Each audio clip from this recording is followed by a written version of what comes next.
Hello,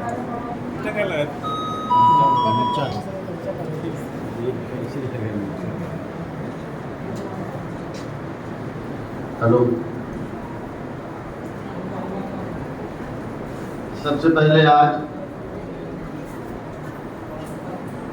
स्वतंत्रता दिवस independence day की मुबारकबाद। हमारे सारे स्टूडेंट्स जो यहाँ मौजूद हैं, सारे टीचर्स, हमारे कुछ गेस्ट्स और प्लस इस इलाके से, गांव से हमारे जो भी हमारे बड़े भाई की तरह, अंकल की तरह, जो हमारे गार्जियन एक तरह से, जिनको मैं गार्जियन मानता हूँ। हर 15 अगस्त और 26 जनवरी को हम लोग स्पेशल बुलाता हूँ कि आप लोग आया कीजिए, और उससे हमारा भी थोड़ा सा मोरल अप होता है कि हमारे साथ गांव के इलाके के सारे लोग हैं। तो हमारे टीचर्स और फातिमा डिग्री फैमिली के सारे मेंबर्स, सबसे पहले सारे लोगों को मैंने बताया कि हैप्पी इंडिपेंडेंस डे। आज का जो दिन है, एक इंफॉर्मेशन इस तरह से है कि 2 डेज बिफोर हमसे किसी एक इम्पोर्टेंट आदमी ने पूछा कि ये 76वां इंडिपेंडेंस डे 70वां है। ये एक सवाल मेरे पास 2 दिन पहले आया, कोई कंफ्यूजन में थे, तो हमसे उन्होंने पूछा।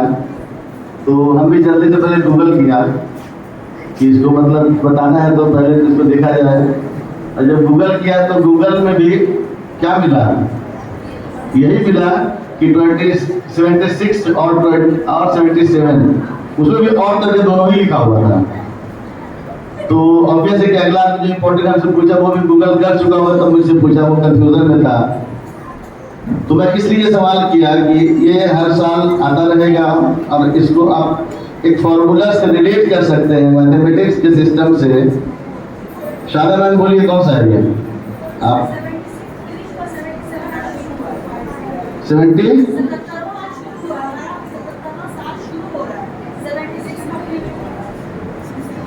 करो मैम बोलिए। फातिमा, परवीन फातिमा, रक्षा, अच्छा वो लोग वहाँ नहीं बोलिए।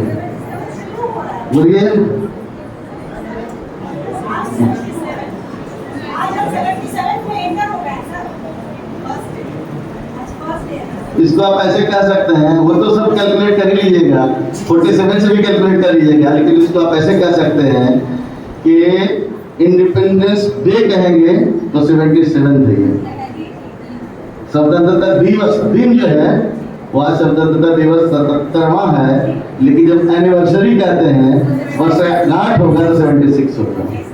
और ये इसलिए मैथमेटिक्स है जो ऑलवेज आपको काम आएगा, इसलिए मैंने सोचा कि इसको मैं अपने सारे बच्चों के सामने मेंशन कर दूं कि सवाल कभी आपको भी आ सकता है। और ये फॉर्मूला ऐसा मिला कि इसको आप ऑलवेज कैलकुलेट कर सकते हैं। 26 जनवरी को पूछेगा, कोई और कुछ पूछेगा, कोई और कुछ पूछेगा, आप उसको इस तरह से बता सकते हैं। देखिए दिन जो है वो 77वां है, और जो वर्षगांठ है, एनिवर्सरी है, वो 76 है। ठीक है। अब अभी हमारे 2 स्टूडेंट्स ने, नाजिया और अमित ने बहुत अच्छे इंफॉर्मेशन दिया। ऐसे तो इंफॉर्मेशन तो सारे लोग जानते हैं कि आज़ादी क्या है, कैसे है, हिस्ट्री, ज्योग्राफी। और हमारे डॉक्टर अनवर इमाम साहब ने भी डिटेल्स हिस्ट्री बताई। आप दोनों ने भी काफ़ी अच्छा कैलकुलेशन के साथ, मैथमेटिक्स के साथ बताया, अच्छी बात है। इसमें मैं कहना चाहूँगा कि सारे बच्चे को कुछ न कुछ पार्टिसिपेट करना चाहिए, मतलब ईच एंड एवरी वन। हो सकता है कि बाबू भाई का खर्चा बढ़ जाए, दिन के लंच के बाद रात का डिनर भी हो जाए, तो हुआ करे, लेकिन अगले बार से तो हम ये लागू कर देंगे। कहाँ बाबू नहीं है, लागू कर देंगे कि दिन भर का प्रोग्राम होगा। इससे अच्छा क्या हो सकता है? आप डेली क्लास करने के लिए आते हैं, पप्पू भाई कहाँ है, वो कहेंगे 3 बजे बस खोल देना है। इनको सबसे ज्यादा चिंता होती बस आने की नहीं, जाने की चिंता होती कि खुलेगी कब। वहां से लेट चल रही है, लेट लोग आ रहे हैं, जाम पड़ गया, उससे कोई मतलब नहीं, खुलेगी कब, इसका टेंशन तो बहुत होता है। ठीक है, तो अगले बार से हम कर देंगे तुरंत, क्योंकि आप लोग नए बच्चे हैं, अभी आपको रहना है। तो सर अभी 23 बैच ही है, बाकी तो सब लोग जा चुके हैं। आपको रहना है। तो अब ये कर देंगे, एकदम हम मैंडेटरी कर देंगे कि आएंगे बच्चे, प्रोग्राम करेंगे, दिन का सारे बच्चे को पार्टिसिपेट करना, सारे टीचर यहाँ बैठे हैं। जब यहाँ सारी फैसिलिटी है, बस है, तो क्या प्रॉब्लम, शाम को जाएंगे, एक दिन रात को जाएंगे, तो दिक्कत क्या है? काम ही तो कर रहे हैं। हम लोग काम नहीं करते हैं, हम लोग भी काम करते, पूरी रात काम करते हैं। जब पढ़ाते थे टीचर से, तो पूरी रात पढ़ते थे पढ़ाने के लिए। तो आप जब रिस्पॉन्सिबिलिटी पकड़िएगा, आप तो ऑलवेज आते हैं। एक बार तो भी हम आ चुके आपके नए बैच में, आगे मैंने बातों को बताई है। जब आप रिस्पॉन्सिबिलिटी समझिएगा तो ऑटोमेटिक आपको नींद भी नहीं आएगी, भूख भी नहीं लगेगी, और आपको काम, कोई बात है, और आपको काम करना पड़ेगा। तो आप इसी तरह से आप भी समझो ना, आप तो स्टूडेंट हो ना, आपका काम ही क्या है? आपका काम ही, आपका ही तो काम है। अब मैं ऑलवेज बोलता हूँ, आप लोग भी जानते हैं।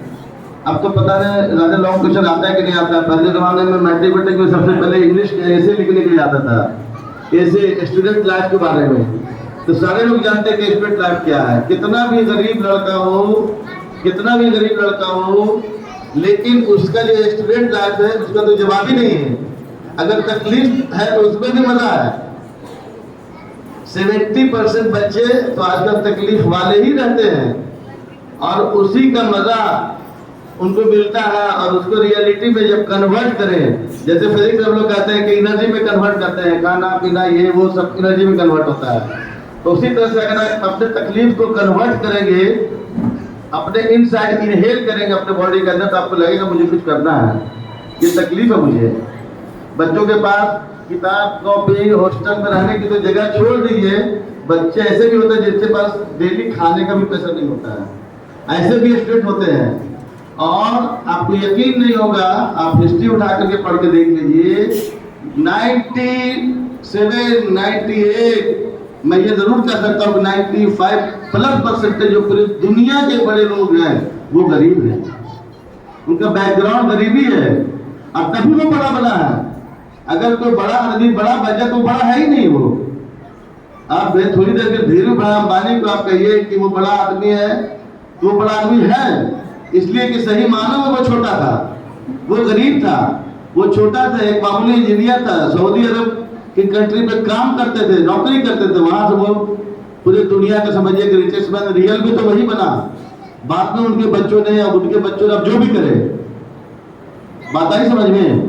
लेकिन 95% और भी बहुत सारी हिस्ट्री है, एग्जाम्पल्स कभी और भी देंगे, बहुत सारे मेरे पास एग्जाम्पल्स है, इंग्लिश का है, बहुत सारे अंग्रेज का है कि वो लोग बहुत छोटे थे, खाने का दिक्कत, पढ़ने का दिक्कत, किसी ने गोद ले लिया, किसी ने पढ़ाया, किसी ने प्रोवाइड किया, इंफ्रास्ट्रक्चर दिया, वो आदमी दुनिया का सबसे बड़ा आदमी बना।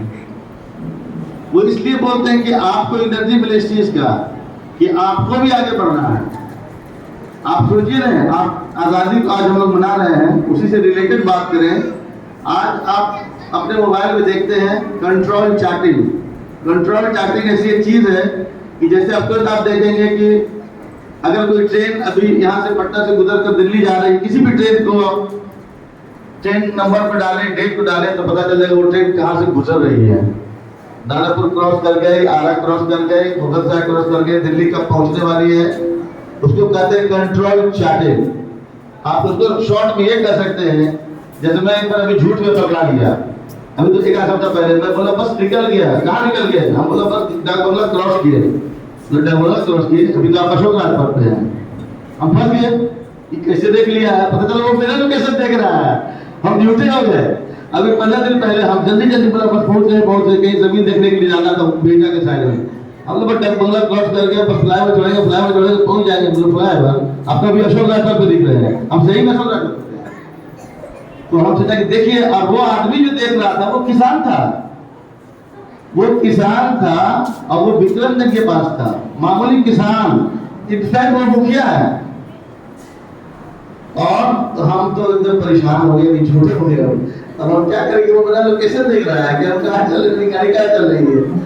अब सोचिए आप, मैं इसलिए बताया इसको कि आप 47 से पहले चले जाइए, 47 से पहले चले जाइए, तो आप सोचिए कि आज़ादी की लड़ाई लोगों ने कैसे लड़ी। वहाँ तो फोन नहीं था, मोबाइल नहीं था, लोकेशन नहीं था, कंट्रोल चार्टिंग नहीं था, कुछ नहीं था। और आपको ये ताज्जुब होगा सुनकर कि जानकारी लेकर भी आप लोग जानते हैं कि जैसे मेल्स ने पार्टिसिपेट किया आजादी में, वैसे फीमेल्स ने भी पार्टिसिपेट किया।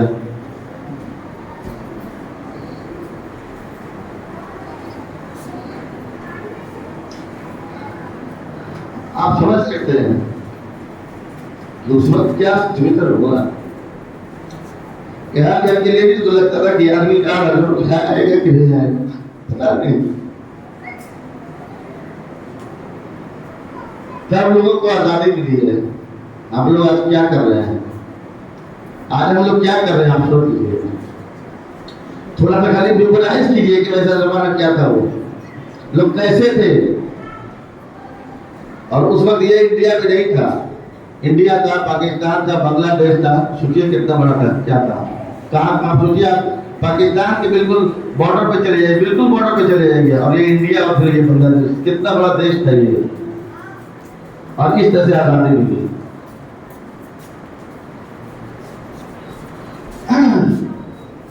ये सब इसलिए जानकारी बच्चों को होना चाहिए कि मुझे क्या करना है, और तब आप तरक्की कर सकते हैं, तब आप आगे जाएंगे। अभी तो आपको मैंने कहा ना कि अभी मुझसे एक सवाल किसी ने पूछा, मैंने तुरंत गूगल कर लिया,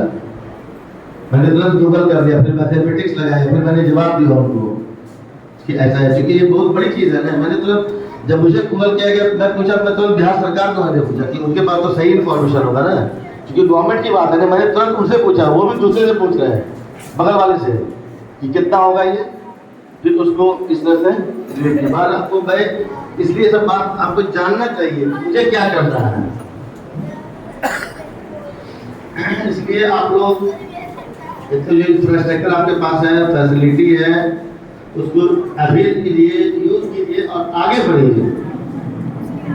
भगवान ने सारे लोगों को दिमाग जो है गूगल दिया है, आपको मेहनत करने की जरूरत है, आप कितना उसको यूज करते हैं। पहले भी फॉर्मूला बताया था, बच्चों को बताते रहते हैं कि कोई चीज ऐसी नहीं है जिसको आप यूज करें, खर्च करें और वो बढ़े, एक्सेप्ट दिमाग के, एक्सेप्ट माइंड के। हमें भी बहुत सारे लोग बोलते हैं, हम भी ऑफिस में बोलते हैं, हर जगह बोलते हैं कि आपको कोई प्रॉब्लम्स है, गुस्सा भी कभी कभी करते हैं, प्रॉब्लम से मेरे सामने सवाल नहीं है।